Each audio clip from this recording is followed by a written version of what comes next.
ग्राम संसार कार्यक्रम सुनने वाले सभी बहन भाइयों को राम राम। श्रोताओं, आज मंगलवार हमारा प्रायोजित कार्यक्रम है गन्ने की पाठशाला और ये फोन इन कार्यक्रम है और इसके प्रायोजक हैं इंडियन पोटाश लिमिटेड।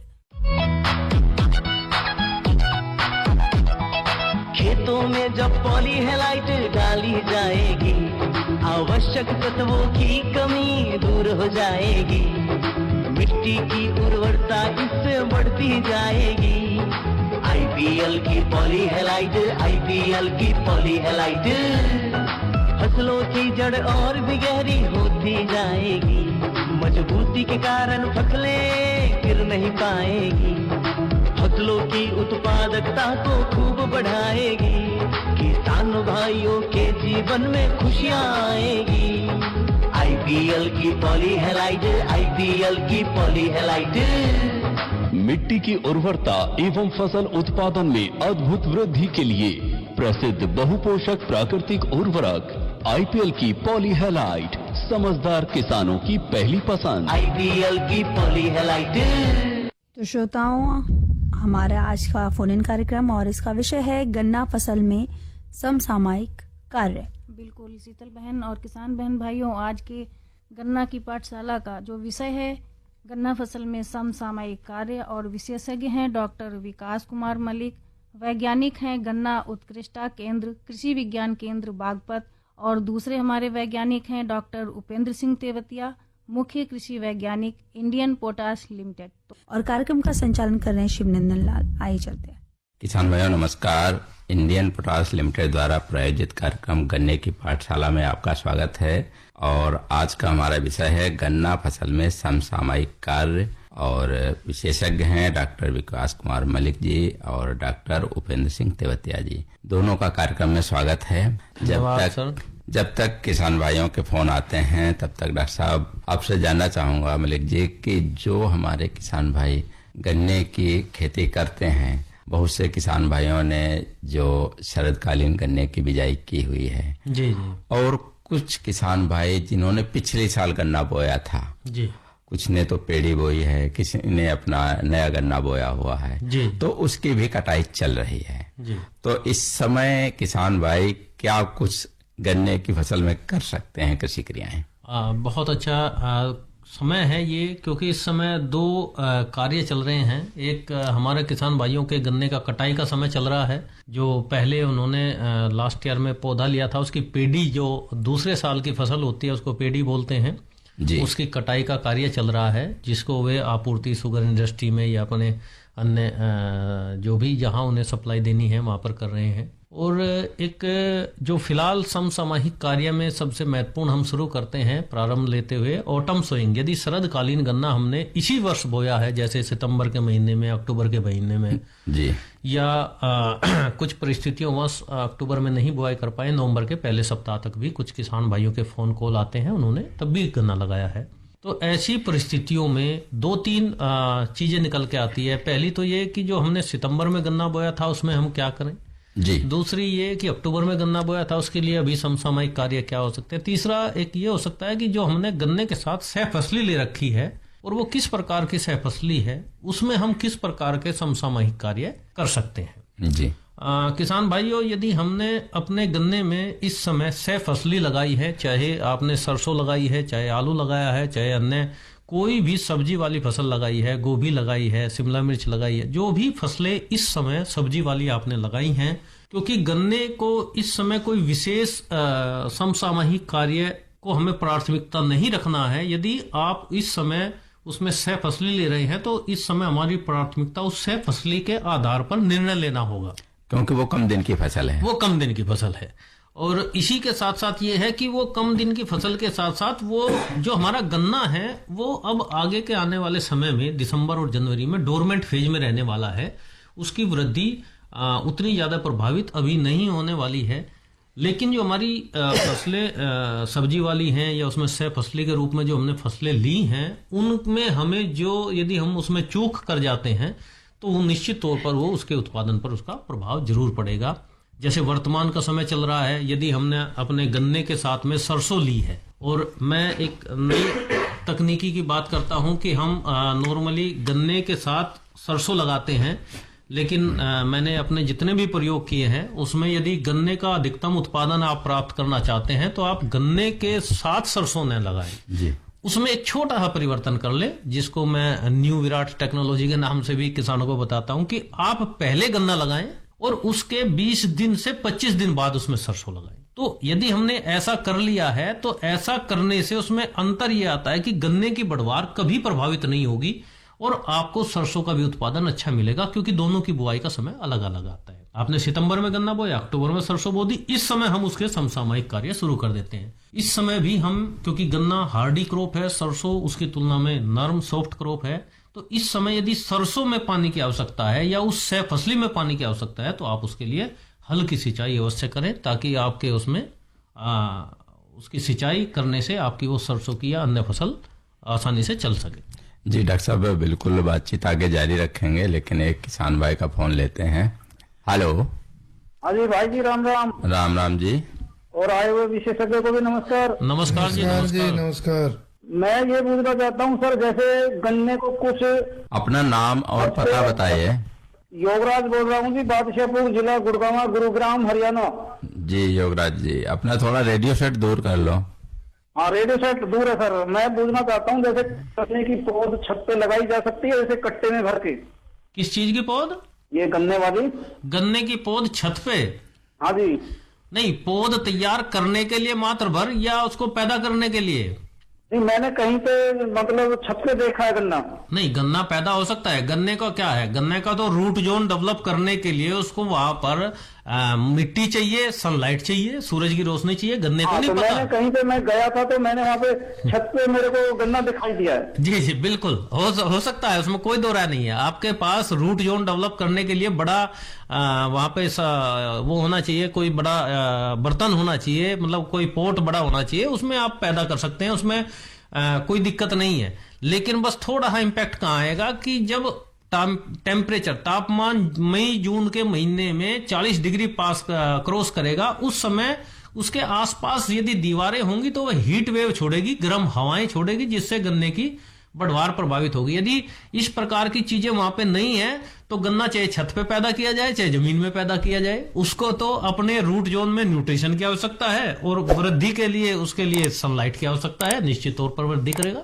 और मेरे पास भी खेत में, जैसे मैंने एक क्यारी में बो रखा है, ज्यादा गन्ने की फसल तो इधर है नहीं मेरी साइड जी, तो मैंने थोड़ा सा मतलब 100 गज के प्लाट से का हिसाब लगा लो, उस टाइप से बना रखा, तो उसकी कुछ पत्तियां भी सूख जाती हैं। जी जी जी बिल्कुल, वो तापमान का प्रभाव आता है, जिस कारण से क्योंकि वहां पर टेम्परेचर जो पर्टिकुलर छोटा दायरा होगा, शहर के अंदर, गांव के अंदर या छत के ऊपर वो टेम्परेचर तुलनात्मक रूप से ज्यादा बढ़ेगा, तो उसका इम्पैक्ट उस पर ज्यादा आ जाता है। बस इतना अंतर होगा। यदि सारी चीजें ऑप्टिमाइज आप कर लेंगे, आप पोट में भी लगाते हैं ना, गमले में भी गन्ना, और उस गमले में ड्रिप लगा दे, मतलब जैसे बूंद बूंद करके पानी चले, तो निश्चित तौर पर उसमें भी वही ब्यूटी गन्ने की आएगी जो खेत में आती है। और जैसे ये खल के कट्टे होते, मैंने इसमें ये जैसे छत पे मैंने देखा है, जहाँ पे मैं गया था तो वहाँ वो कट्टे के अंदर लगाया हुआ था मिट्टी डाल के। जी जी बिल्कुल, उसे तो रूट जोन के लिए माध्यम मिला तो वो निश्चित तौर पर काम करेगा, बशर्ते थोड़ा सा सावधानी ये बरतनी है, क्योंकि उसमें बार बार इरिगेशन की जरूरत होती है, कहीं छत में नमी की संभावना न बने, उसके नीचे एक ट्रे टाइप जरूर रख ले। बाकी प्रोडक्शन करने में उसमें कोई इशू वहां पर ज्यादा नहीं आएगा, न्यूट्रिशन का ध्यान रखेंगे तो निश्चित तौर पर होगा। डॉक्टर तेवतिया जी कुछ कहना चाह रहे हैं? नहीं, अच्छा जवाब दिया है इन्होंने कि छत पे भी किया जा सकता है। जी, तो डॉक्टर साहब हम बात कर रहे थे गन्ने के साथ फसली खेती की, और जिसमें आप सिंचाई प्रबंधन पे बात कर रहे थे कि जो हम उसमें प्रथम सिंचाई करते हैं, तो हम जो उसमें सह फसली ली है, तो उस सह फसली को दृष्टिगत उसको ध्यान में रखते हुए हमें उसमें सिंचाई करनी है, क्योंकि ये समय हो सकता है कुछ किसान भाइयों का ऐसा हो कि जो सरसों के लिए पहली सिंचाई की आवश्यकता उसमें बन रही हो सह फसली वाले रूप में, तो ऐसी अवस्था में आप उसमें पहली सिंचाई कर सकते हैं। गन्ने में अभी क्योंकि तापमान रात्रि का उतना ज्यादा गिरावट पे नहीं आया है, तो गन्ने की जमाव पे, बढ़वार पे अभी उस प्रकार का प्रभाव नहीं पड़ेगा। गन्ना भी अपना जमाव जिस स्तर से चल रहा है उसी लेवल से उसका चलता रहेगा। तो जी डॉक्टर साहब, ये सिंचाई की बात रही, मैं जानना चाहूंगा कि जैसे सह फसली भी लगाई हुई है, तो उसमें उर्वरक प्रबंधन की बात, तेवतिया जी। उर्वरक प्रबंधन, देखिए हम जितना पैदावार लेते हैं उसके हिसाब से हमें उर्वरक डालना होता है। अगर हम 2 क्रॉप ले रहे हैं तो मेन क्रॉप को भी फर्टिलाइजर चाहिए और जो सह फसली है उसको भी फर्टिलाइजर चाहिए। जी। तो उसके हिसाब से हमें दोनों की रिकमेंडेशन का इस्तेमाल करना चाहिए। और दूसरा ये भी ध्यान रखना चाहिए कि भाई सिंचाई में कहीं एक फसल को ज्यादा पानी चाहिए, दूसरे को कम चाहिए, कि दूसरे को हानि ना हो जाए, इस बात का विशेष ध्यान रखना चाहिए। एक हमें ये ध्यान रखना चाहिए कि जड़ों की गहराई भी अगर डिफरेंट हो फसल की तो वो अलग अलग लेयर से फर्टिलाइजर लेती हैं तो और अच्छा रहता है। दूसरा उनकी लंबाई होती है कि लंबाई का और ग्रोथ का एक दूसरी फसल पे फर्क ना पड़े, एक दूसरे की धूप ना आए एक दूसरी फसल पे, इन बातों का ध्यान रखना चाहिए। इन दिनों में जो किसान भाई कटाई कर रहे हैं गन्ने जी। उनको बिल्कुल जमीन से लगा के काटना चाहिए, जिससे कि उनकी रेट्यून अच्छी हो सके, क्योंकि जहां जमीन से साथ में काटने पे जहां यील्ड बढ़ती है वहीं उनका जो फुटाव है और जो रेट्यून है वो भी अच्छी होती है। और उसके बाद में ये जो अपना फसल को अच्छी तरह से ट्रॉली को सही से भरें, कहीं रास्ते में एक्सीडेंट ना हो इस तरह से उसको संभाल के भरें, दूसरा ज्यादा फैलाएं नहीं सड़क पे, इस तरह से उनको करके अपनी ट्रॉली को ले जाके और तुलवाना चाहिए। दूसरे जिस तरीके से किसान भाई शिकायत कर रहे थे कि एक साथ दो ट्राली भी जोड़ के चलते हैं, तो उसको भी कम करें, एक ट्राली लेके जाएं और जितनी आवश्यकता हो, जितना बार आपका ट्रैक्टर खींच सकता है उतना ही ले जाएं उसमें। बिल्कुल। और डॉक्टर साहब एक किसान भाई का फोन लेते हैं। Hello hello. लाल जी राम। हाँ जी, राम राम जी। धनबाद से बोल रहा हूँ, घनश्याम। हाँ जी घनश्याम जी, क्या सवाल है आपका? गुरु जी राम राम राम राम राम राम राम जी। राम राम जी। एक मेरा साहब ये ठीक है, एक बो जल्दी में बोई थी हाँ जी। और उसमें मुझे वो लगाना खीरा जी। आपको गन्ने में खीरा लगाना है, एक कब बोई थी आपने? ये छोटी छोटी है, निकली नहीं अभी जमीन से बाहर, अभी निकली नहीं है। तो खीरा आपने पौध उगा ली खीरा की या अभी उगाओगे? हाँ तैयार है। अच्छा, पौध उगा के तैयार है या बीज बोगे डायरेक्ट? ना हम बना ली पौध। अच्छा, पौध बना ली। तो आप देखो, देखिए खीरा की फसल है, उंगली पर होगी। देखिए अभी उंगली भर होगी, अभी 4 पत्ते से पहले नहीं लगानी होती, पहली बात जो आपने उसको पौध को लगाना है। दूसरी बात, एक बात का ध्यान रखना, आप कितनी दूर पे बोया है आपने गन्ना? वही है कितने इंच में? गुला का नहीं, कितने फीट पर बिजाई करी है आपने गन्ने की? ये होना चौड़ाई कुछ सुना? एक ट्रैक्टर का पीछे कितने कुंड निकाले हैं? 2 कुंड निकाले हैं या 3 कुंड निकाले हैं? ट्रैक्टर से जो कुंड निकालते हैं 3 कुंड वाला। हाँ 3 है। तो देखिए आप बोने को तो बो दीजिए, लेकिन जब इसके पत्ते फैलेंगे ना तो ये गन्ने की फसल को प्रभावित करेगा। तो हाँ बिल्कुल 100% करेगा, हमने ये उगा के देखा है। इसके पत्ते सारे ढक लेंगे जमीन को और उसका वो नहीं होने देंगे उसका ब्यात, और जाड़ों में तो वैसे ही गन्ने की ग्रोथ नहीं होती है, तो आपकी गन्ने पर 100% जो है उसका असर पड़ेगा। लेकिन ये है कि आप जो है इसको 2-3 महीने में ये फसल आप काट के उसके बाद अगर फसल संभाल लें गन्ने की तो ये दोनों फसल हो सकती हैं। कितने दिनों की होती है? कितने दिनों? हाँ, ये खीरा बोना चाह रहे हो ना आप? हाँ खीरा। हाँ, तो खीरा 3 महीने तो लेगा ना आपको पूरा कटने में। हाँ, तो 3 महीने तक आप खीरा ले लीजिए, लेकिन ये मान के चलिए गन्ने की फसल पर प्रभाव पड़ेगा आपका इसका। हाँ, दोनों को खाली जमीन में लगा कर खाली में लगा लो, उससे बढ़िया तो कुछ है ही नहीं। खाली में लगाइए तो बढ़िया है, नहीं तो गन्ने की फसल को प्रभावित 100% करेगा।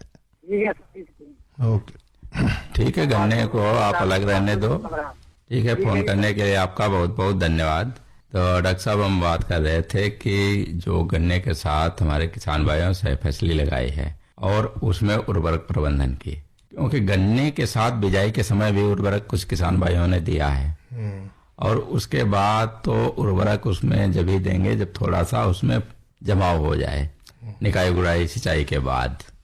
लेकिन जो दूसरी फसलें लगाएंगे उनके लिए किस तरीके से प्रबंधन करें? देखिए, उनके लिए जो लगाएंगे वो बीच में या तो जैसे ये लगा रहे हैं, ये तो अलग से खूड़ काटेंगे नहीं, अगर नहीं, खीरा लगा ये तो पौध ये तो लगाएंगे। खुरपे से लगा देंगे पौध को जी। इससे ज्यादा कुछ नहीं हो सकता। जो 4 फीट पे बोते हैं तो वो जैसे पत्ता गोभी लगाते हैं या सरसों की एक लाइन लगाए सरसों के बीच में। लगाते हैं, कुछ लोग अदरक लगा देते हैं। हाँ, जो बीच में लगाते हैं तो उनके लिए अलग से हमें उनकी फसल की रिकमेंडेशन के अनुसार उनके जड़ के नीचे बेसल में डालना पड़ेगा, और उसके बाद में जितना उस फसल को चाहिए उतना उसके लिए रिकमेंडेशन करते हैं अलग से। और उसके लिए अगर देखिए सॉइल टेस्ट करा लें तो वो दोनों फसल के लिए वो लागू होगा, और पता चल जाएगी कि खेत में किस पोषक तत्व की कमी है और क्या डालना है, तो दोनों फसलों में उसके हिसाब से उर्वरक प्रबंधन किया जा सकता है। जी डॉक्टर मलिक जी, जिस तरीके से आप बात कर रहे थे कटाई की जी, और जो हमारे किसान भाई समय कटाई कर रहे हैं उसमें उन्हें गन्ने को मिल तक भी पहुंचाना है जी, तो कभी कभी किसान भाई क्या करते हैं कि पर्ची बाद में आएगी, हम कटाई पहले कर लेते हैं, उसके बाद उसको ले जाते हैं, कुछ गन्ना सूख भी जाता है। जी, तो इसमें क्या सावधानी बरतें? बहुत अच्छा आपने प्रश्न पूछा, क्योंकि ये वास्तविक समस्या है। लेबर की समस्या है, टोकन की है कि टोकन उसको कितने दिन में प्राप्त हो रहा है, पर्ची कितने दिन में प्राप्त हो रही है। प्रयास यही किया जाए जब किसान को टोकन प्राप्त हो जाए उसके बाद ही उसकी कटाई प्रारंभ करें, क्योंकि एक सीधा मैं संबंध बताता हूं कि गन्ने में कटाई के 24 घंटे के उपरांत ही, जैसे अब जब आपने गन्ना काटा और उसके 24 घंटे के उपरांत ही उसके वजन में गिरावट आनी शुरू हो जाती है। 24 घंटे तक उसके वजन में कम गिरावट आती है, लेकिन 24 घंटे से आगे जब बढ़ते हैं 48 घंटे 72 घंटे या उससे आगे, तो बड़ी तेजी से वजन की गिरावट आती है, जो कहीं ना कहीं किसान को हानिकारक है, किसान के लिए नुकसानदायक है। लेकिन ऐसी परिस्थिति में क्या करें कि जैसे हमको सारे गन्ना किसान एक साथ नहीं काट सकता है, उसको कुछ समय लगेगा, 1 दिन 2 दिन उसको काटने के लिए। तो प्रयास करें किसान भाइयों कि जब हम गन्ना कटाई करते हैं उसको पत्तियां, जो गन्ने की ट्रेस है, जो सूखी पत्तियां हैं, उनसे कवर अवश्य करते रहे। जितना भी गन्ना आप काट रहे हैं कुछ समय के लिए, टाइम बिंग, जैसे आज आपने कटाई किया, कल आपको उसको मिल में सप्लाई करना है, तो आज भी उसको कटाई उपरांत उसको ढक दे ऊपर से, ताकि सीधी सनलाइट के संपर्क में ना आए, क्योंकि जो उसके अंदर की मॉइस्चर है वो उड़ती है, वो मॉइस्चर कम होती है, मॉइस्चर का ह्रास होता है, तो वजन में गिरावट उसकी आती है। और यदि ज्यादा लंबा समय हो जाता है तो मॉइस्चर की गिरावट के साथ साथ रिकवरी में भी गिरावट आती है। वो कहीं ना कहीं उसमें रिड्यूसिंग शुगर, जो चीनी बनने वाली प्रक्रिया है, वो बाधित होती है, उससे सीरे की बनने की प्रक्रिया ज्यादा हो जाती है, जिससे रिकवरी और उत्पादन दोनों ही प्रकार से नुकसान होता है। इसलिए जब भी, अभी डॉक्टर तेवतिया जी ने बड़ा अच्छा सुझाव दिया है कि जमीन स्तर से काटें। हम इस समय रैटून की कटाई कर रहे हैं, जितना जमीन स्तर से काटेंगे उतना ही आपका उत्पादन बढ़ेगा, और उसके बाद उसको हम ढक के रखेंगे, ताकि हम जब भी मिल में सप्लाई हो रही है 24 घंटे बाद, 48 घंटे बाद, तो उसी समय आप उसको पत्ती के नीचे से निकालेंगे, वहां पर उसको ढक के रखा है, तो उससे उसका मॉइस्चर का लॉस कम से कम होगा। ये कटाई करते समय विशेष सावधानी बरतनी चाहिए किसान भाइयों को। जी, किसान भाइयों का एक फोन लेते हैं। हेलो जी सर। हाँ जी, नमस्कार जी, कौन भाई बोल रहे हैं? मैं किसान बोल रहा सर। किसान, क्या नाम है आपका? धर्मपाल। कहाँ से? मैं बागपत से बोल रहा। बागपत से बोल रहे हैं, क्या सवाल है आपका? गन्ना जो एरियल रूट होती है, जो रॉबिंग जाता है गन्ना, जहाँ जल भराव की समस्या हो, तो वहाँ गन्ने में एरियल रूट हो जाती है, 3-4 फीट मिट्टी चढ़ जाती है। जी जी, गन्ने की जी, तो उसका कोई समाधान जाए। अच्छा, मतलब हाँ, आप पहले तो जल भराव की स्थिति, आपका बागपत में कौन से ब्लॉक से बिलोंग करते हैं आप? ब्लॉक ना है जल भराव की स्थिति मेरे उधर। जी, चलो, यदि जल भराव की स्थिति है, पहले तो प्रयास करें, उन अपने मित्र को कहें कि गन्ना ट्रेंच से बुआई करें, क्योंकि जो वेस्टर्न यूपी में जल भराव की स्थिति है, 90% जगह पर जो जल भराव है वो 5-6 इंच 8 इंच तक का है, या अधिकतम 1 फीट तक वो जाता है। उससे अधिक यदि जल भराव होता भी है तो वो 2-3 दिन के लिए है। यदि कहीं से फ्लड आती है तो वो 2-3 दिन के टाइम ड्यूरेशन का है, और उसके बाद वो जो 6 इंच 8 इंच का पानी भरा रहता है, उसमें जल भराव की स्थिति अधिक बनती है, जिससे उसमें एरियल रूट डेवलप होती है। क्योंकि वो एरियल रूट भी पानी के प्रेशर के कारण ही है, नीचे अनएरोबिक कंडीशन हो गई है और ऊपर अनएरोबिक कंडीशन होने की वजह से प्लांट सरवाइव करने के लिए अपनी एरोबिक रूट्स निकाल देता है। ये स्वाभाविक सी प्रक्रिया है इसमें। तो ऐसी दशा में यदि हम ट्रेंच में गन्ने की बुआई करके और उस पर अर्दिंग अप लगभग 6 से 8 इंच अर्दिंग अप होती है और नाली के बीच में पानी भरा रहे, 6 इंच 8 इंच तक पानी भरा रहे, उससे प्लांट में कभी भी एरियल रूट डेवलप नहीं होगी। पौधा 2-3 दिन के बाद यदि इतना पानी उसमें खड़ा है और उसके 1 महीने तक भी वो पानी खड़ा रहे तो प्लांट एरियल रूट नहीं बनाता है और कम से कम एरियल रूट बनाएगा। और उसको भी और ज्यादा कम करना चाहते हैं कि ऐसी कंडीशन है कि फिर भी हमें लगता है कि एरियल रूट कम हो जाए या पौधे की मोर्टिलिटी कम हो जाए। जैसे अब की बार बिजनौर जनपद में काफी क्षेत्रफल प्रभावित रहा है फ्लड से, पानी से काफी लंबे समय तक, और हमारे बागपत का भी जो इधर यमुना में पानी आया था उससे भी काफी क्षेत्र प्रभावित रहा है। तो ऐसी कंडीशन में आप उसे फोलियर स्प्रे का सुझाव दें। जैसे हमारे जो भी माइक्रो न्यूट्रिएंट है उसका और सल्फर बेस्ड चीजों का फोलियर स्प्रे आप कराएंगे तो ऐसी जो विशेष परिस्थितियां हैं उन विशेष परिस्थितियों से प्लांट अपने आप को सर्वाइव करने की स्थिति को बढ़ाता है। और ऐसे किसानों को विशेष जो आपके मित्र हैं, मैं आपसे आग्रह करूंगा उनको ये एक और सुझाव दें कि आप अपने खेतों में पोटास का इस्तेमाल अवश्य करें, क्योंकि सल्फर और पोटास दोनों ही ऐसे तत्व हैं जो पौधे में ये कंडीशंस होती हैं, जो वातावरणीय प्रभाव होता है, उनको झेलने की ताकत देता है। यदि हम उनका इस्तेमाल सही मात्रा में करेंगे तो निश्चित तौर पर उसे इस प्रकार की समस्याओं का कम सामना करना पड़ेगा। जी डॉक्टर साहब, मैं तो ये चाहूंगा जिस तरीके से इन्होंने कहा कि 2 फीट 3 फीट तक अगर इस तरीके की समस्या है तो हमें तो ये लगता है कि वो क्षेत्र गन्ने के बजाय धान के लिए उपयुक्त है। जी जी जी नहीं, ये आप भी सही है, वो भी कहीं हद तक सही है, क्योंकि एक गन्ना ही इतनी हार्डी क्रॉप है जो 3 फीट तक के पानी को झेल पाता है। यदि हम धान के केस में जाते हैं तो एक टेक्निकल समस्या ये जाती है, यदि धान की एक बार अपर सरफेस बाली तक पानी आ गया तो उसके बाद धान सर्वाइव नहीं करता है। तो इसीलिए किसान भी वहां पर ज्यादातर प्रयास करते हैं कि वो गन्ने की फसल, ताकि मोर्टेलिटी कम से कम रहे और वो ज्यादा लंबे समय तक अपनी फसल को बचा के रख सके। डॉक्टर साहब, बहुत से किस्में भी ऐसे हैं कि जो ज्यादा पानी को बर्दाश्त कर लेते हैं। बिल्कुल बिल्कुल, ये आपने बड़ा अच्छा किस्में भी हैं। और दूसरी बात ये है कि बागपत के क्षेत्र में मुझे नहीं लगता कि 1-2 महीने पानी भरेगा, थोड़ा नहीं, बिल्कुल एक आध हफ्ते भरेगा और वो निकल जाएगा और तो ऐसे में गन्ना उसको सहन कर लेगा जी। और एरियल रूट अगर इनकी निकल भी जाती है तो इनकी चिंता बड़ी वाजिब है, उससे रिकवरी घटती है, इनका वेट नहीं घटता। बिल्कुल, अगर ये किसान है तो इनको कोई प्रॉब्लम नहीं है वेट में, तो ये शुगर मिल के शुभ चिंतक है। तो डॉक्टर तेवतिया जी, बात हो गई है कि जैसे शरदकालीन गन्ने में कुछ कार्य किए जाए उसके बारे में, सहफसली खेती की बात हो गई है, और आजकल तकनीकी का युग है, हर फसलों में आपकी आधुनिक कृषि यंत्रों का भी प्रयोग हो रहा है, और गन्ने में भी हमारे किसान भाई कर रहे हैं, जैसे बिजाई के लिए प्रयोग करते हैं, निकाई गुड़ाई के लिए भी कृषि यंत्रों का प्रयोग करते हैं, और आज बात हो रही है कटाई की।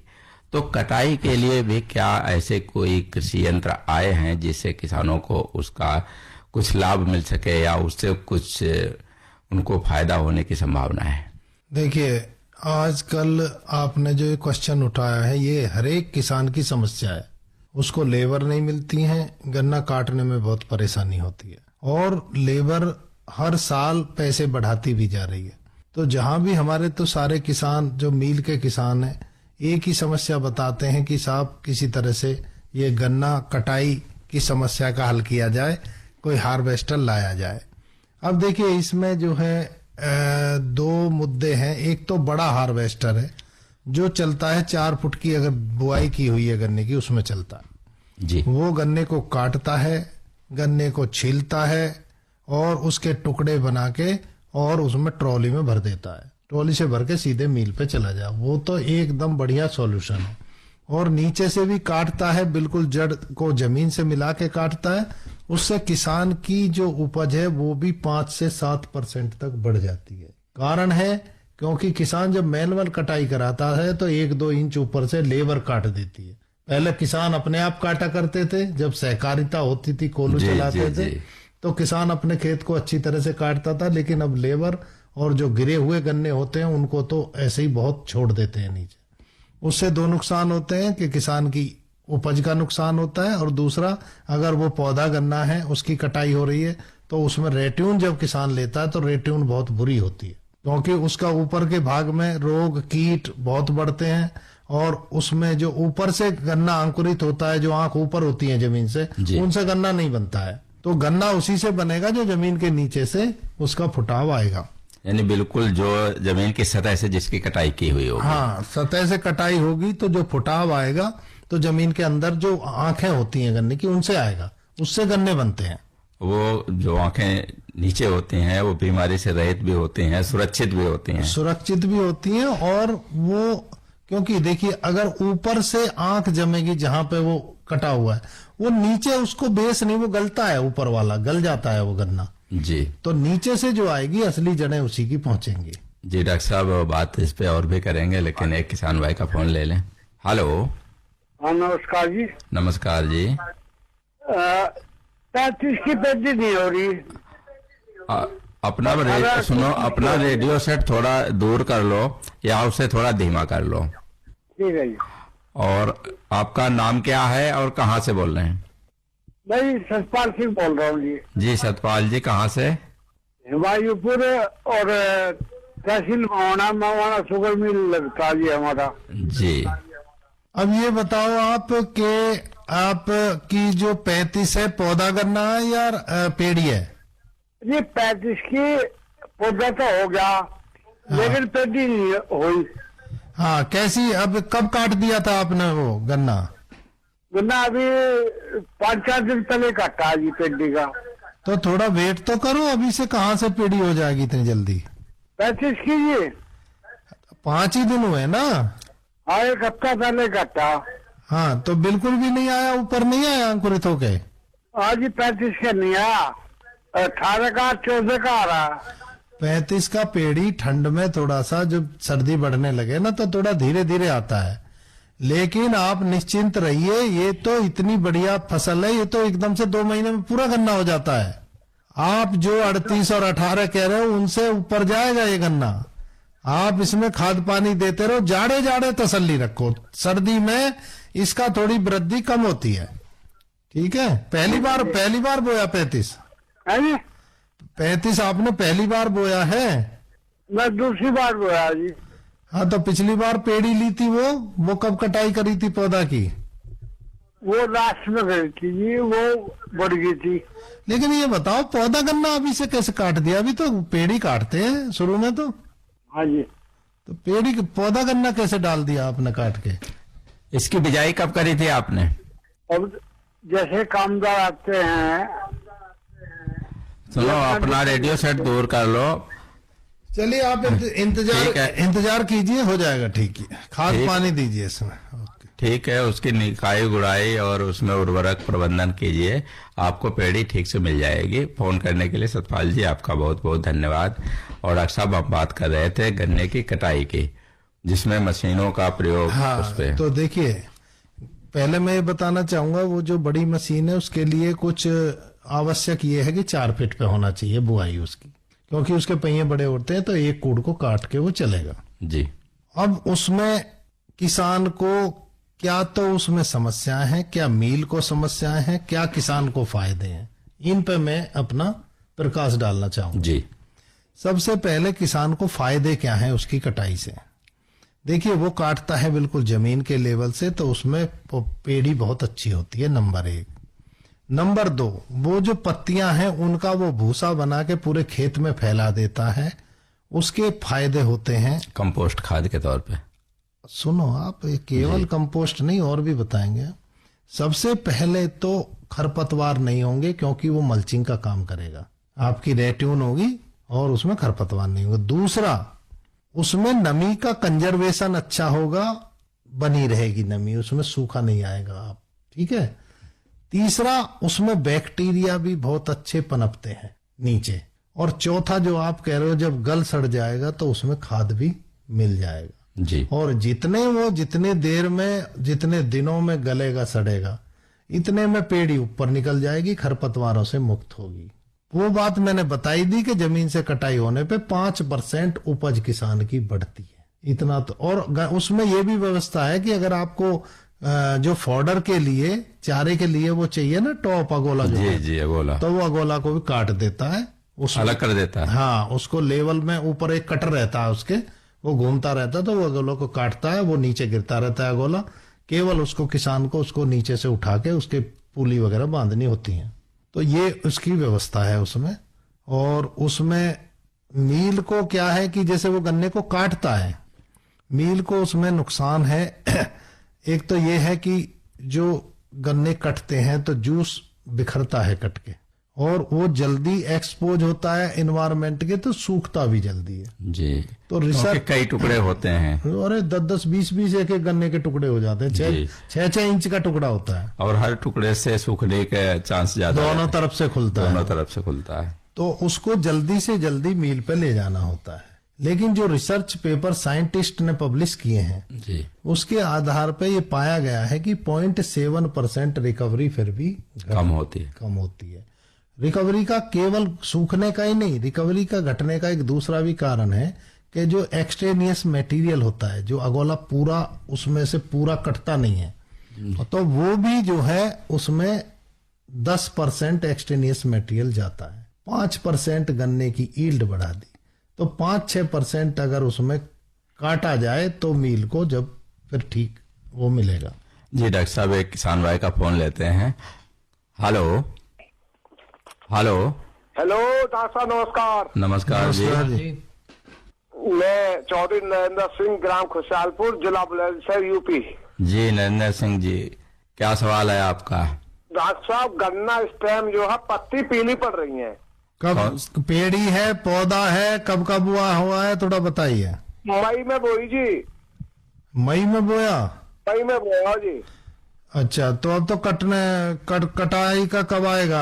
फरवरी मार्च में? कटाई तो मार्च में आएगी इसकी। मार्च में आएगी। तो पत्ती ऊपर की पीली हो रही है नीचे की? पीली ऊपर की पड़ रही है जी। अच्छा, तो नाइट्रोजन वगैरह की कमी तो नहीं है? कब डाला था नाइट्रोजन? नाइट्रोजन तो हमने जब जुलाई अगस्त में गिरा जी। अच्छा, जुलाई अगस्त में गिरा। देखिए, ऊपर की पत्ती जब पीली पड़ती है तो ये नाइट्रोजन की कमी होती है जी। आप ऐसा करिए, कुछ स्प्रे का है आप पे जो ड्रोन वगैरह से करा सकते हो स्प्रे? स्प्रे की देखो हम पर इंजन वाली मशीन भी है और बैटरी वाली भी है। तो आप एक काम करिए कि उसमें 19-19-19 एक वाटर सोल्यूबल फर्टिलाइजर होता है। आ रहे जी, आ रहे 19-19। उसका स्प्रे करा दीजिए आप। अच्छा। कोई रोग वगैरह तो नहीं लगा है उसमें? रोग तो उसमें साहब कोस में तो रोग है। कोथ में है, टॉप में? हाँ। अच्छा, क्या है, कैसा रोग है? जैसा उसे बोल रहे हैं सलाई देसी भाषा में। ओहो, टॉप जो है, टॉप बोरर। हाँ जी। जी मलिक साहब, तो टॉप बोरर मलिक साहब जी बताएंगे आपको कि टॉप बोरर का कैसे इलाज करें उसका। आप 19-19-19 में ही ऐसी दवा बताएंगे, उसी में मिला के आप डालेंगे, स्प्रे करेंगे, तो दोनों काम, पत्ती भी सही हो जाएंगी और आपका वो भी खत्म हो जाएगा। जी बताइए साहब। जी पहला तो प्रयास ये करें जो अभी डॉक्टर तिवातिया जी ने बताया, ये फर्टिलाइजर उसमें 100% काम करेगा। एक मेरा आग्रह ये भी है, कल जाके एक बार पहले उस खेत का पुनः निरीक्षण कर लें। अच्छा एक येलो लीफ डिजीज भी होता है, पीली पत्ती रोग, जो मध्य सिरा के पास से पीलापन लिए हुए चलता है। पहले पुरानी पत्तियां पीली होगी, फिर ऊपर की नई पत्तियां भी पीला रुख लेना शुरू कर देती है। अच्छा जी। और जैसे ये प्रभाव 0118 वैरायटी में ज्यादा देखने को मिल रहा है बेमुकाबले अन्य प्रजातियों के। अच्छा। आपके पास कौन सी प्रजाति है? 38 है जी। 38 है। 38 में ये रोग कम मिलता है। वहां पे जैसे भी आपने बताया सलाई, गोब में कीड़ा हो जाना, टॉप बोरर, हाँ जी। वो उसका इस समय, क्योंकि वैसे तो अब तापमान डाउन चलेगा, तापमान गिरते हुए क्रम में रहेगा, तो उसकी अगली पीढ़ी आने की संभावना अब दिसंबर और जनवरी में कम रहेगी। फरवरी में जाके उसके अगली पीढ़ी कन्वर्ट होगी, दोबारा से नए उसमें से कीट निकल के वे आएंगे, नई पीढ़ी।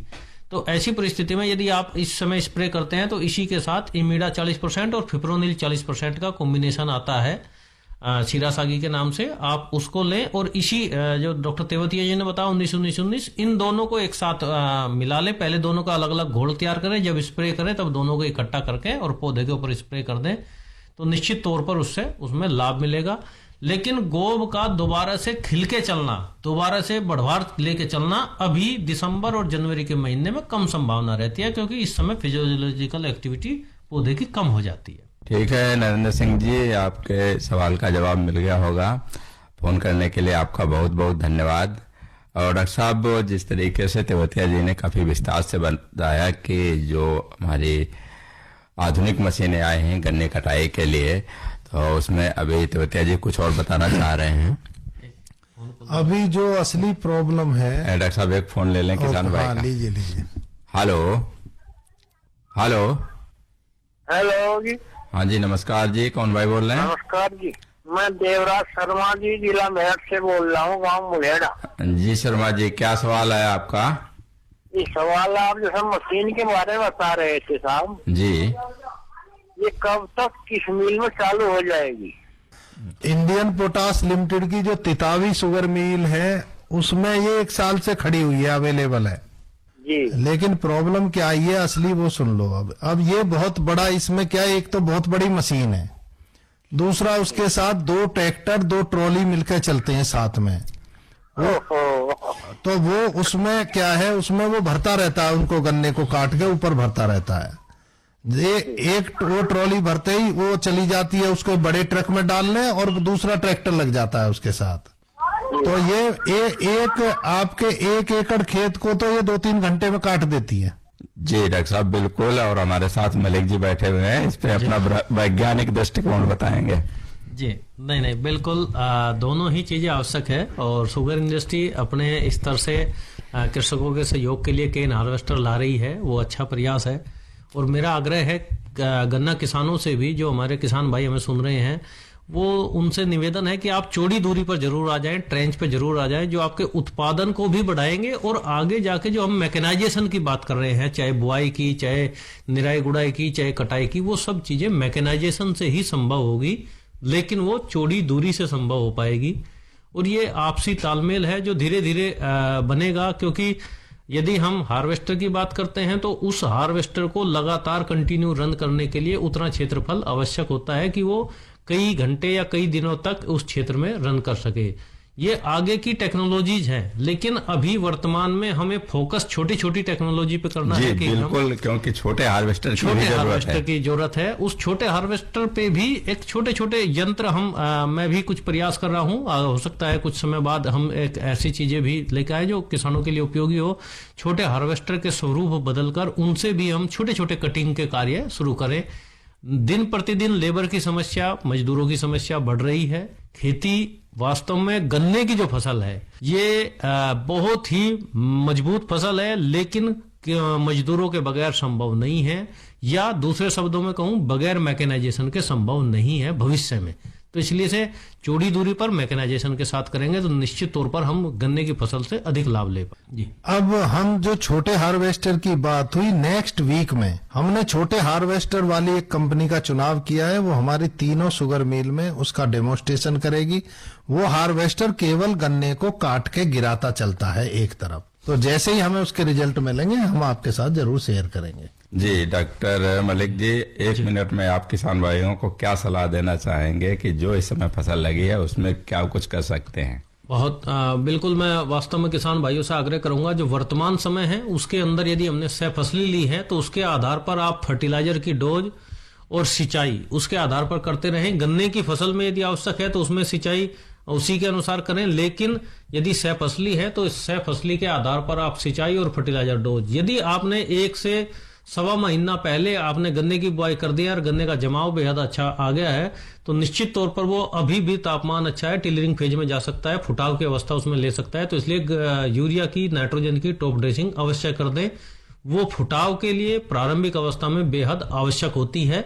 और कटाई के लिए मैं पुनः किसान भाइयों से आग्रह करूंगा, टोकन मिलने के बाद, पर्ची मिलने के बाद ही कटाई करें, वरना उसमें उत्पादन में गिरावट होती है, उसमें ह्रास होता है, वो निश्चित तौर पर किसानों के लिए हानिकारक। जी, डॉक्टर विकास कुमार मलिक जी और डॉक्टर उपेंद्र सिंह तेवतिया जी, आप स्टूडियो में आए और किसान भाइयों के लिए बहुत अच्छी जानकारी दी। इसके लिए आपका दोनों का बहुत बहुत धन्यवाद। धन्यवाद, आपका भी बहुत बहुत धन्यवाद।